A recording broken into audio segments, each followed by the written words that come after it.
વિદ્યાર્થી મિત્રો, આજે આપણે કોષવાદ વિશે વાત કરીશું. આપણે છેલ્લે લાસ્ટ લેક્ચરમાં કોષ એટલે શું, કોષની શોધ કોને કરી, કોષ કેન્દ્રની શોધ કોને કરી, આવી આપણે વાત કરેલી હતી. હવે આજે આપણે કોષવાદ કેવો છે એના વિશેની ચર્ચા કરવાની છે. ચેપ્ટર નંબર 8 ની અંદર લેક્ચર નંબર 2 ટોપિક નંબર 8.2 કોષવાદ. જોઈએ કોષવાદ એટલે શું.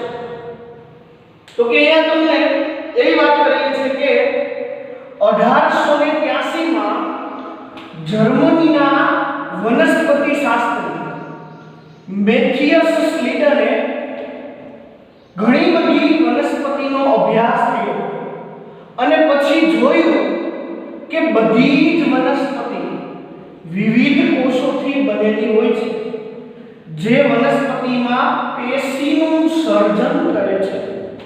સમજો બરાબર. વનસ્પતિ શાસ્ત્રી કોણ હતા? મેથિયસ સ્લીડન. નામ યાદ રાખજો બરાબર. મેથિયસ સ્લીડન, જે પોતે જર્મનીના હતા, જેને 1883 માં એવું જોયું કે દરેક વનસ્પતિ છે ને એ વિવિધ કોષોની બનેલી છે. સપોઝ કે કોઈ વનસ્પતિ છે તો વનસ્પતિના શરીરની રચના તમે જુઓ તો એની અંદર આવી રીતે જુદા જુદા ઘણા બધા કોષો રહેલા છે.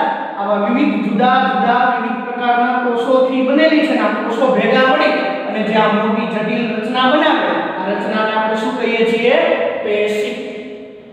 તો અહીંયા તમને એવું કીધું છે કે વનસ્પતિના કોષો ભેગા મળી શું બનાવે? પેશી બનાવે.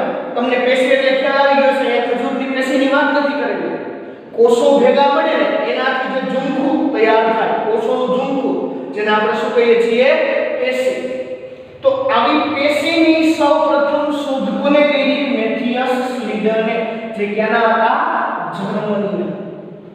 બીજી વાત તમને કરેલી છે, લગભગ આ જ સમયે 1883 ની આડેગાળે બ્રિટિશ પ્રાણીશાસ્ત્રી થિયોડર સ્વાને, સમજો બરાબર, એવું કીધું છે કે બ્રિટિશના પ્રાણીશાસ્ત્રી થિયોડર સ્વાને 1889 માં જુદા જુદા પ્રાણીઓના કોષોના અભ્યાસ પરથી નોંધ્યું કે કોષોની બહારની બાજુએ પાતળું બાહ્ય પડ આવેલું હોય છે, જેને આજે કોષરસ પટલ તરીકે ઓળખીએ છીએ.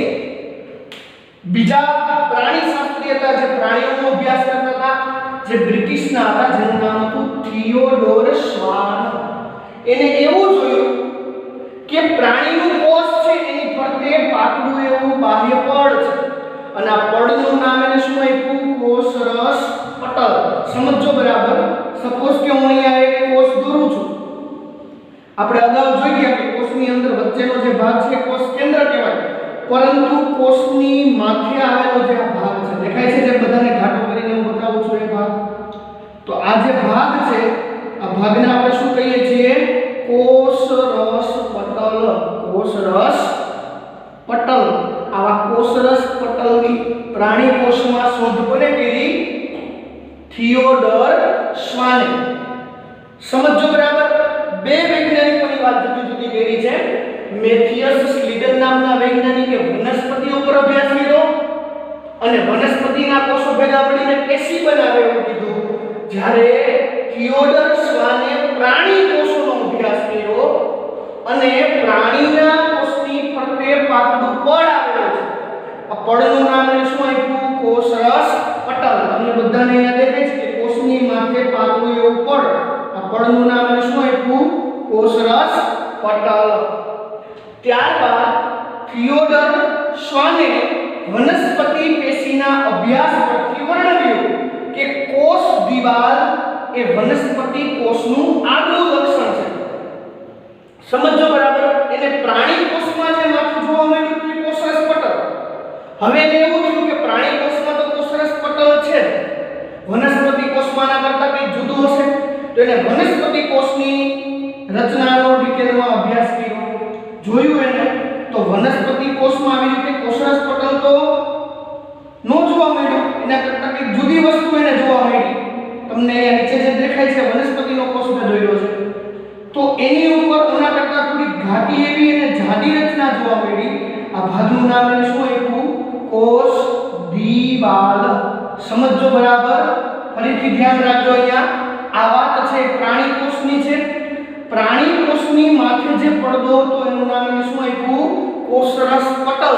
જ્યારે વનસ્પતિ કોષમાં જાડો એવો ફરતે પડદો હતો એનું નામ શું આપ્યું એને? કોષ દિવાલ. તો આની પરથી તમને એ ખ્યાલ આવી ગયો કે વનસ્પતિ કોષમાં કોષ દિવાલ હાજર હોય, જ્યારે પ્રાણી કોષમાં કોષ દિવાલ હોતી નથી. સમજાણું બધાને? ફરી એક વખત વાત છે બે જ વૈજ્ઞાનિકોની.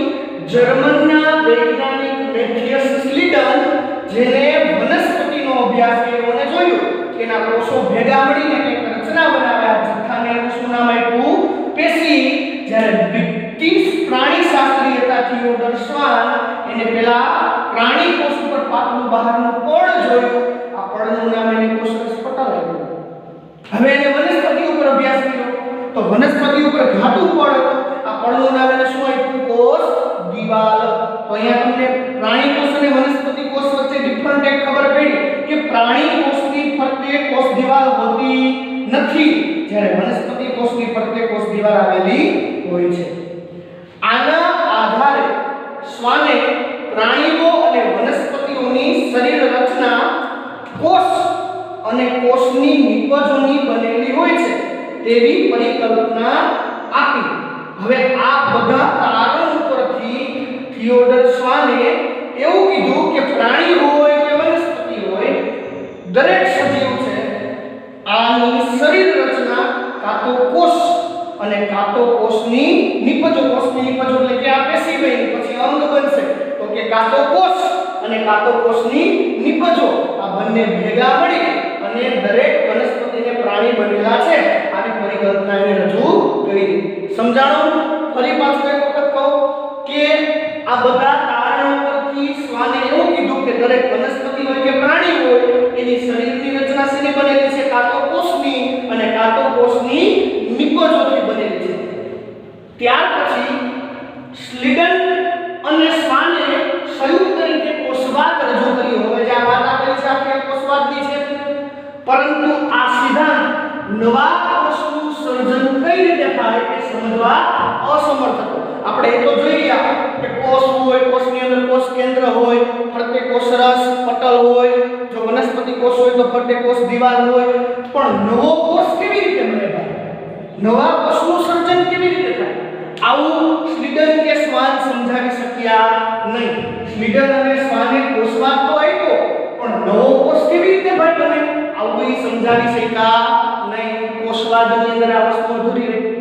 તો ત્યાર પછી નવા વૈજ્ઞાનિકની એન્ટ્રી થઈ, જેનું નામ હતું રુડોલ્ફ વિર્સો.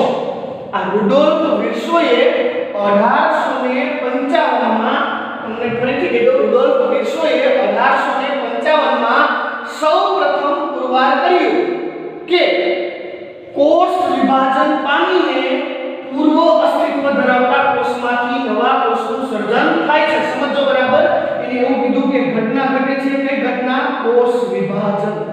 આ કોષ વિભાજનની ઘટના થાય ને એટલે પૂર્વ અસ્તિત્વ ધરાવતો કોષ. પૂર્વ અસ્તિત્વ ધરાવતો કોષ એટલે શું? તો કે જૂનો કોષ આ પૂર્વ અસ્તિત્વ ધરાવતા કોષમાંથી શું બને છે? નવો કોષ. સપોઝ કે તમે ધોરણ 10 માં ભણી ગયા છો કે અમીબા છે, તો અમીબાની અંદર કોષ કેન્દ્ર પહેલા એક હોય, પછી ધીમે ધીમે બેવડાઈને બે થઈ જાય છે. સમય જતાં એની વચ્ચે ખાંચ આવી જાય છે અને આ ખાંચમાંથી વધારે ઊંડી ખાંચ જાય એટલે એકમાંથી બે બાળ અમીબા છૂટા થઈ ગયા. તો જો અમીબા એક કોષીય પ્રાણી જ હતું અને એકમાંથી કેટલા કોષ બની ગયા? બે બની ગયા. તો અહીંયા રુડોલ્ફ વિર્સો એ જ સમજાવે છે કે કોષ વિભાજનની પ્રક્રિયાથી પૂર્વ અસ્તિત્વ ધરાવતો કોષ એટલે કે આ જૂનો કોષ છે એમાંથી નવા બાળ કોષનું શું થયું? સર્જન થયું. ટૂંકમાં જૂના કોષમાંથી જ નવો કોષ બને. આવી વાત સ્લીડન અને સ્વાન સમજાવી ન શક્યા. જે વાત કોને સમજાવી? રુડોલ્ફ વિર્સોએ. અને આ એક કોષમાંથી આ નવા બે કોષ બનવાની ઘટનાને શું નામ આપ્યું? કોષ વિભાજન. કોષ વિભાજન એટલે ખ્યાલ આવી ગયો? એકમાંથી બે કોષ બનવાની ઘટનાને શું કીધું? કોષ વિભાજન. ઓમ્નિસેલ્યુલા ઇસેલ્યુલાએ તેઓએ સ્લીડન અને સ્વાને આપેલ કોષવાદની પરિકલ્પનામાં સુધારો કરીને કોષવાદનું અંતિમ સ્વરૂપ રજૂ કર્યું. અને આ સ્વરૂપ આજના સમયમાં પણ કોષવાદ સ્વરૂપે આપણે ભણીએ છીએ. આ સ્વરૂપ એટલે શું? તો કે બે વાક્ય આપ્યા. પહેલી વાત એ કીધી કે બધા જ જીવંત સજીવો કે જેનામાં જીવ છે એ બધા સજીવો કાં તો કોષ અને કાં તો કોષની નિપજોના બનેલા છે. ખાસ યાદ રાખજો કે કોઈ પણ જીવંત સજીવ હોય આ સજીવ કાં તો શેનું બનેલું છે? કોષ અને કાં તો કોષની નિપજોથી બને છે. અને બીજો મુદ્દો, બધા જ કોષનું સર્જન પૂર્વ અસ્તિત્વ ધરાવતા કોષમાંથી જ થાય છે. અહીંયા તમને સમજાવ્યું એમ કે કોઈ પણ કોષ નવો બને તો એનું સર્જન ક્યાંથી થયું હોય? તો કે એના પૂર્વ અસ્તિત્વ ધરાવતા કોષમાંથી. પૂર્વ અસ્તિત્વ ધરાવતો કોષ એટલે શું? એનો જૂનો કોષ, એના જૂના કોષનું કોષ વિભાજન થાય અને એમાંથી જ નવો કોષ બનતો હોય છે. સમજાણું? અહીંયા બે મુદ્દા ફરી એક વખત જે આજના સમયમાં પણ કોષવાદ સ્વરૂપે ધ્યાનમાં લેવામાં આવે છે. આવા બે મુદ્દામાં એવું કીધું કે બધા જીવંત સજીવ છે ને કાં તો શેના બનેલા છે? કોષ અને કાં તો કોષની નિપજોથી. કોષ એટલે શું? આપણે હમણાં અગાઉ ભણી ગયા કે આ એક કોષ છે. હવે જો કોષની નિપજો એટલે શું? તો કે કોષ ભેગા મળે તો શું બને? પેશી. સપોઝ કે આ કોષ હતો, એક કરતા વધારે સમાન કોષો ભેગા મળ્યા તો શું બન્યા? પેશી બન્યા. આ કોષ છે, આ શું બની? પેશી. હવે આવી પેશીઓ ભેગી મળે ને તો કોઈ પણ પ્રકારનું માનો કે આ સપોઝ કે હાથ બનાવો માણસનો તો આ શું બને છે? અંગ બને છે. અંગ ભેગા મળે તો શું બને છે? અંગ તંત્ર બને છે. બરોબર છે? તો અહીંયા તમને એવું કીધું છે કોષ, પેશી, અંગ અને અંગ તંત્ર. તો કોષ અને કોષની નિપજ એટલે શું? હવે તમને બધાને ખ્યાલ આવી ગયો કે આ કોષ ભેગા મળીને શું બને? પેશી. પેશી ભેગી મળી શું બને? અંગ. અને અંગ ભેગા મળી શું બને? અંગ તંત્ર. હવે છેલ્લે લાસ્ટમાં આપણે વાત કરી હતી કે એન્ટોન વાન લ્યુવનહોક નામના વૈજ્ઞાનિકે શેની શોધ કરી? કોષ. રોબર્ટ બ્રાઉને કોષ કેન્દ્રની, મેથિયસ લીડને પેશી, થિયોડર સ્વાને કોષરસ પટલ અને રુડોલ્ફ વિર્સોએ કોષ વિભાજન. ખાસ તો આ પાંચ વૈજ્ઞાનિકોના નામ અને મેં કરેલી શોધ યાદ રાખવાની છે. ફરી એક વખત કહી દઉં કે કોષ છે તો કે કોષની શોધ કોને કરી? તો કે કોષની શોધ એન્ટોન વાન લ્યુવનહોકે. પછી કોષ કેન્દ્રની શોધ કોને કરી? રોબર્ટ બ્રાઉને. પછી કોષ ભેગા મળી પેશી બને એવું કોને શોધ્યું? મેથિયસ લીડને. પછી કોષરસ પટલ કોને શોધ્યું? તો કે થિયોડર સ્વાને. અને ત્યાર પછી એ વાત કરી કે રુડોલ્ફ વિર્સોએ શું શોધ્યું? તો કે એકમાંથી બે કોષ કેવી રીતે બને એટલે કે કોષ વિભાજન કેવી રીતે થાય. આજે આપણે આટલું રાખીએ.